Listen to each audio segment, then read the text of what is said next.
to the Sundance Film Festival in Park City, Utah. Used to be the United States Film Festival. This I know because I used to come to it even way back in the 70s when it was the United States Film Festival. And then it was the Sundance United States Film Festival. And now it's just the Sundance Film Festival. Now you might say, but going to the Sundance Film Festival, how can that be considered the high art of screwing around? Well, I think going to a film festival is certainly screwing around, but making a film to be in a film festival like the Sundance Film Festival, now that is the high art of screwing around. Now, a lot of these guys are going to make money doing what they're doing, but most of them are just going to spend money doing what they're doing. They're not going to make any money at all. And if you look at some of the films like, let's say Slacker or Clerks, well, there's no way you can say that's not just screwing around. It's just screwing around by people who really, really, really know how to screw around. And the fact that they make a lot of money at it is really neither here nor there. Walt Disney did a lot of screwing around, and he made a lot of money screwing around. Just because you're very, very good at screwing around doesn't mean that it isn't screwing around. The Sundance Film Festival is held in Park City, Utah, which is an old mining town up in the mountains above Salt Lake City, Utah. It's held in the third week of January every single year. Now, Park City has evolved quite a bit. It would almost be sort of hard to figure out that it was once an old mining town, but it does maintain a lot of its old mountain town charm. During the film festival, the streets are packed with thousands of people who are here to party and go to clubs. Some of them have even come to see movies.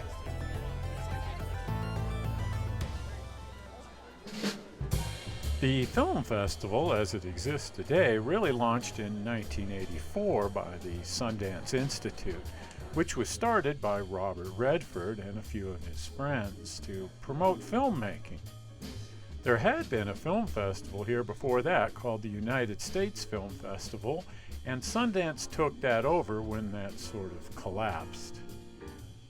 But the Sundance Film Festival has, well, let's say it's really taken off. It's now considered to be just possibly the largest film festival in the world. Certainly the largest film festival in the United States. And a lot of very, very important independent films have been launched here. Sundance and Robert Redford have certainly changed the entire American filmmaking landscape. During the 10 days of the film festival, Park City has really transformed into a party, one giant party. The streets are just packed with thousands of people who've come to see movies. And some of them never get in to see a movie, but they've come just for the crazy party. There's all kinds of things going on all the time, everywhere you look. And if stargazing is your thing, everywhere you look, there's going to be celebrities popping up all over the place. But what people have really come for are the films. There have been so many, many films and filmmakers that first appeared here at Sundance. Names like Kevin Smith, Steven Soderbergh, the Coen brothers, and a whole huge variety of different kinds of films. Everything from Au revoir les enfants to Slacker and Clerks and Napoleon Dynamite. Every year, thousands of filmmakers want to get their start here. This year, there were 8,000 short films submitted, and out of those short films, only 60 of them were actually shown. And it's just as difficult to get a feature film into the film festival.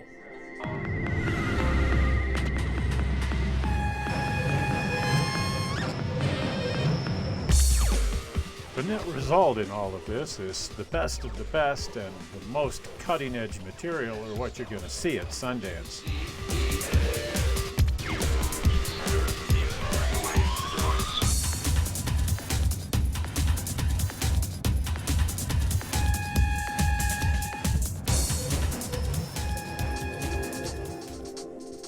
some pretty amazing films, and this has been going on now for 30 years. This is the 30th year since Sundance took the film festival over. Look at the posters here for all 30 years. It's just absolutely amazing when you think about it. These posters represent some great films and some great parties. Now this guy right here, Mel Hallback, a friend of mine, knows how to throw a party.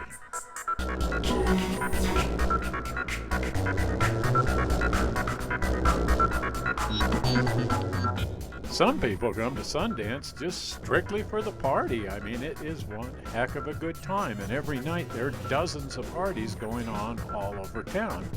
Now, this little party was thrown over at Mel's house, which is also up in the mountains, not far at all from Park City.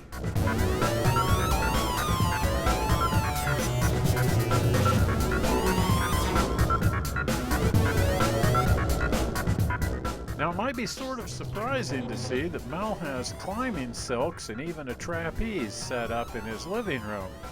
This is because his better half, seen here, when she's not busy being a genetic engineer, likes to perform aerial dancing, and she practices right here in the living room.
Yeah, so there it is, the Sundance Film Festival in Park City. It's a great deal of fun. It is a party. So if you find yourself in the Salt Lake area in the third week of January of any given year, come up to Park City and see the Sundance Film Festival. It's really a lot of fun, and you can meet a lot of crazy, wonderful people and go to some crazy, wonderful parties and so on. Do subscribe to the Toyman Television channel here. You'll notice there's a little link right down here that says Toyman Television. If you haven't been over to the channel, click on that and go over there and subscribe and share that with your friends. You can also like me on Facebook. I don't know how you found this particular movie on the internet. I hope you didn't find it boring. And as always, we will be back here again in 1 week with another fine example of screwing around. See you then.